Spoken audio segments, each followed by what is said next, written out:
Gracias por continuar con nosotros en este espacio. Dinámica Económica, un programa de economía para todos. Hablamos con Antonio Siriaco, decano de la Facultad de Ciencias Económicas de la Universidad Autónoma de Santo Domingo. Antonio, mencionábamos la reforma fiscal hace un rato y bueno, quería entrar en esa parte, porque ya esto no es 2023 ni lo que pasó en 2023, sino 2024 y lo que viene más adelante.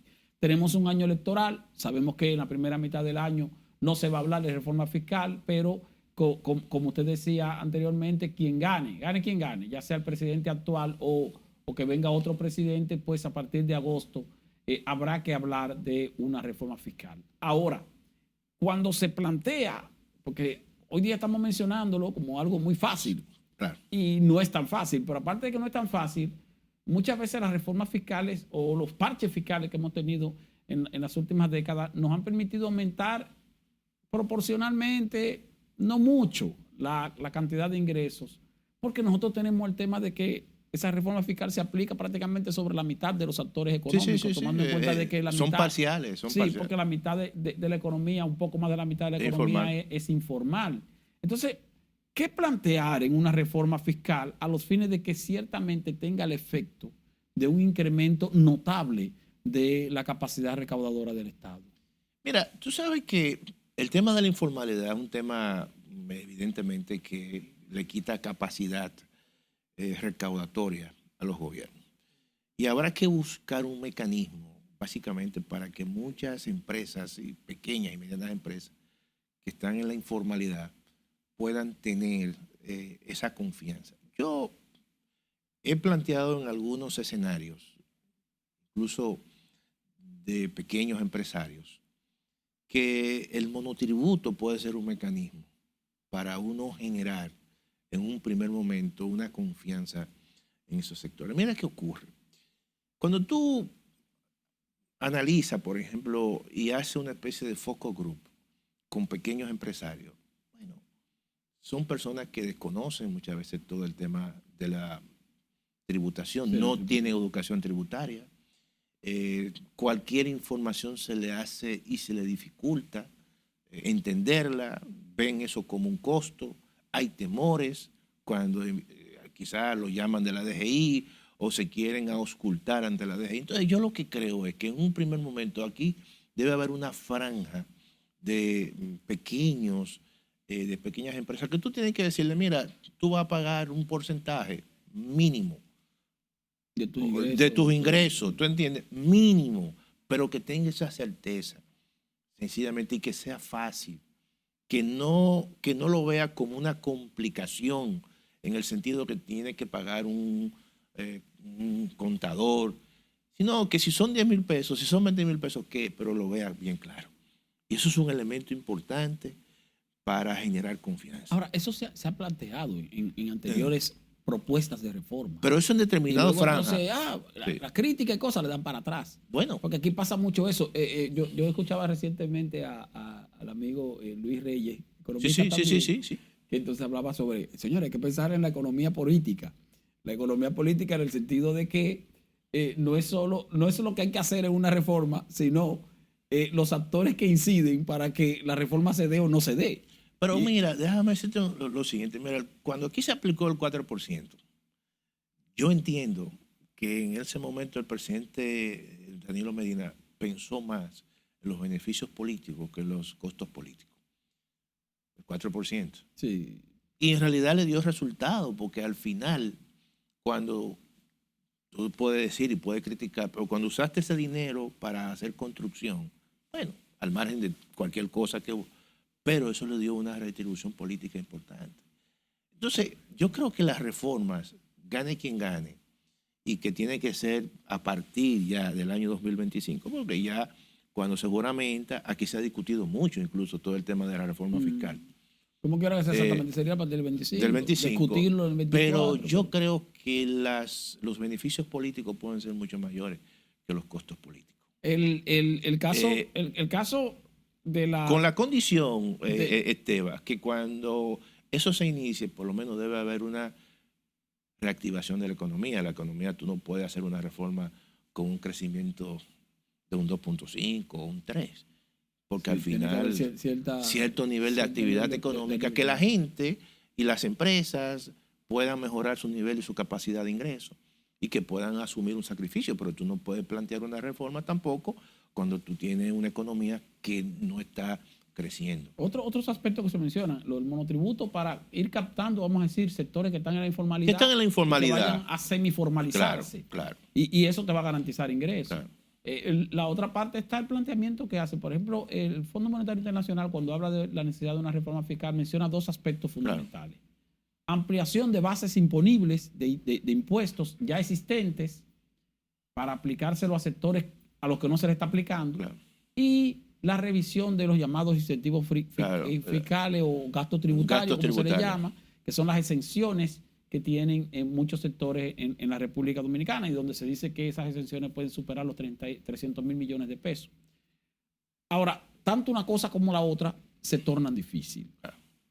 Ampliar base imponible, ponerle, vamos a decir, ITEVIS a sectores que no están pagando ITEVIS. Pero ¿cuáles son los sectores que no están pagando ITEVIS? Bueno, está medicina, alimentos, educación. Entonces estamos hablando de sectores donde si tú le pones ITEVIS pudiera tener cierta complicación. Claro, mira, por ejemplo, se ha hablado de que en el caso de los alimentos, tú puedes establecer una, vamos a decir, bajar la tasa promedio del ITEVIS, pero en determinados grupos de bienes y servicios que son importantes y clave, poner una tasa reducida, como ocurre en Europa. En Europa, por ejemplo, tú vas y tú pagas ITEVIS por cualquier cosa, pero con tasa diferenciada. No es lo mismo la tasa que tú le pones, no sé, al arroz o al plátano, que evidentemente que a un vehículo.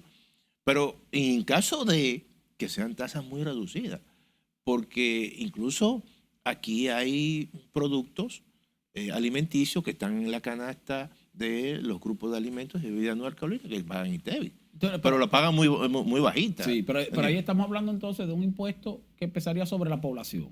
El ITEVIS al final termina pagando el consumidor final. Claro.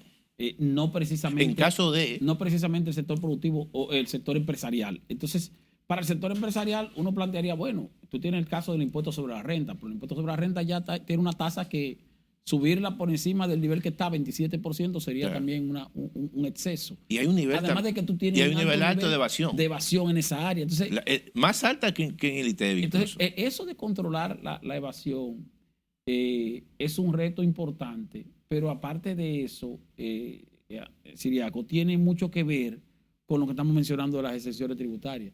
O sea, aquí hay una cantidad de legislaciones que le facilitan a los empresarios la posibilidad de deducir impuestos sobre la renta de asuntos que a veces tú dices, pero ven acá, ¿quién audita esto? O sea, claro. y al final entonces el sector empresarial te termina pagando impuestos sobre la renta. Bueno, para que ustedes tengan una idea, el impuesto sobre la renta que paga el sector empresarial es más o menos el doble del impuesto sobre la renta que pagan los trabajadores. Así mismo. Entonces, y eso es altamente regresivo. Sí, no, entonces, no solo que es regresivo, que si del impuesto sobre la renta se está recaudando 100 millones de pesos y de los 100 millones de pesos, 35 millones lo están aportando los trabajadores, uno dice, ven acá, pero entonces los empresarios están aportando muy poco. O sea, el nivel de ganancia de los empresarios es tan reducido que apenas duplica lo que pagan sus propios empleados. Claro. Entonces, tal vez el impuesto sobre la renta que debe pagar la clase no asalariada debería ser 5, 6 o 7 veces mayor de la clase asalariada y no simplemente 2 veces. Mira, hay muchas distorsiones básicamente en el impuesto sobre la renta que yo creo que, y además mucha ilusión y mucha evasión, ¿no? Sí. Lo mismo también ocurre con el tema de muchos sectores que están orientados al exterior. No quiero quizás mencionar que se da mucho el caso de los precios de transferencia.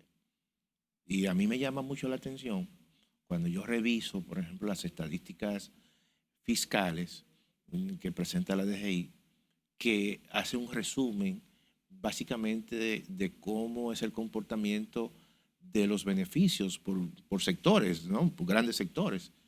Y ese sector, hay un sector que te presenta pérdida todos los años. Y es uno de los sectores que más visualmente tú ves que crece en la República Dominicana y que es uno de los sectores más dinámicos. Por lo tanto, ahí hay un tema evidentemente, De evasión. de elusión, que yo creo que, y eso hay que evitarlo.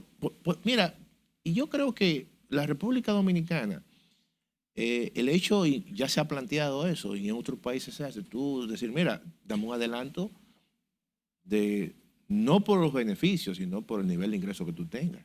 Es decir, cobrarlo antes. Y entonces, en ese sentido, ya le da una certeza mínimamente. Y que luego, sin embargo, aquí, si tú tienes pérdida, entonces tú le das una desgravación. Sin embargo, se está planteando aquí lo contrario, que lo que existe, lo mínimo que existe como adelanto, que en este caso es el anticipo. Se quiere plantear que su eliminación, que es distorsionante. No, yo particularmente, no sé qué tú piensas. Hay que tener cuidado con eso. Exactamente, yo pienso que eso, porque al final eso no representa de por sí un sacrificio tan grande para las empresas, más que el sacrificio. Yo digo que hay un sacrificio mayor en el pago del ITEVI por lo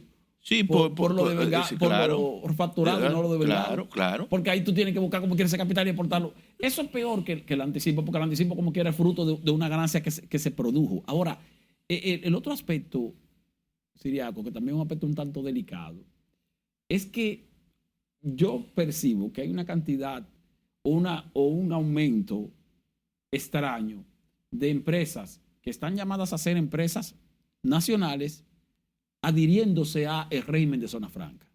Entonces, el gobierno actual le ha dado mucha importancia a la zona franca, como es lógico y está bien, pero me da la impresión de que hay como una tendencia de empresas que durante años, durante décadas, sectores que durante décadas fueron sectores de producción nacional, industria nacional normal, que ahora son zona franca. Es un tema de ilusión. Y es un tema de ilusión. O sea, entonces, es un tema de ilusión. Y por eso tú observas que en los gastos tributarios realmente el peso que tienen los gastos tributarios de la zona franca es altísimo. Sí, altísimo. Entonces tú dices, pero ven acá, ¿y qué está ocurriendo aquí? Entonces siempre te dicen, no, porque las zonas francas no se pueden tocar, porque son industrias muy, vamos a decir, muy ligeras, de gran movilidad, que si tú le quitas esas exenciones se van a ir para Costa Rica, se van para... Pero oye, tú dices, pero hay empresas que tú dices, pero que no... Y ciertamente tú estás exportando... No califican. Exactamente. Tú estás exportando el 80% de tu producción. Tú me estás diciendo que tú estás exportando...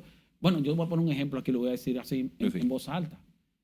Para mí, la industria licorera. Aquí ya la mayoría de empresas productoras de ron de este país están en el régimen de zona franca. Y yo digo acá, el 80% de lo que usted produce lo está exportando, porque se supone que lo único que se puede comercializar en el mercado local cuando se es empresa de zona franca es el 20%. Y tú sabes que... Entonces uno se pregunta, y yo menciono nada más ese ejemplo, Siriaco, pero uno se pregunta, y fíjate que mencionábamos anteriormente que las zonas francas salvaron las exportaciones del año pasado. ¿Por qué las exportaciones nacionales se cayeron un 17% y las zonas francas crecieron a un nivel que, como son proporcionalmente más, porque son 60% de todas las empresas, y aparte de eso, sus exportaciones crecieron un poco, entonces eso niveló el crecimiento de las exportaciones en sentido general? Ahora, ¿cuántas de esas empresas adheridas al sector de zona franca son empresas que pudieran ser empresas nacionales? No, y mira, y también ¿qué ocurre? También cuando un extranjero, por lo menos, o hay una especie de joint venture, ¿verdad? Y de repente el extranjero te compra y se queda con el mayor poder accionario. Al final termina en ese régimen de zona franca, por esa característica, se transfieren. Y son maneras también de tú, de forma muy indirecta, pasar de un régimen donde evidentemente que tú pagas más impuestos a otro régimen que tú tienes muchas más facilidades y pagas menos impuestos. Vamos a una pausa, volvemos con el último segmento de este espacio Dinámica Económica.